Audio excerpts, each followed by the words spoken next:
মানুষের কাছ থেকে সম্মান পাওয়ার 4টি উপায়। নাম্বার 1, কথা দিয়ে কথা রাখুন। মানুষের কাছ থেকে সম্মান পাওয়ার প্রথম শর্ত কথা দিয়ে কথা রাখা। কাউকে কথা দেওয়া মানে সেই মানুষটা আপনাকে বিশ্বাস করেছেন, আপনার উপর কোনো কাজের জন্য আস্থা রেখেছেন। নাম্বার 2, অন্যের প্রতি সম্মান দেখান। সম্মান পাওয়ার জন্য সম্মান দেওয়াটাও জরুরি, শুধু বয়সে বড় কিংবা উচ্চপদস্থ লোকদের বেলায় নয়। চেষ্টা করবেন সবাইকে যথাযথ সম্মান দেওয়ার। এতে আপনার প্রতিও আলাদা করে সম্মান জন্মাবে তাদের।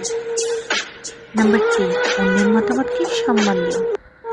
অনেকেই আছেন নিজের মত সামনে তুলে ধরতে লজ্জা পান। তাদের জন্য নিজের মতামত উপস্থাপন করাটাই অনেক বড় ব্যাপার। নাম্বার 4, কথায় আছে সততাই সর্বোৎকৃষ্ট পন্থা। নিজের উপর যে কাজের দায়িত্ব রয়েছে সেটা যথাসম্ভব সততার সঙ্গে পালন করার চেষ্টা করুন। সৎ মানুষকে সবাই সম্মান করে। Thanks for watching video.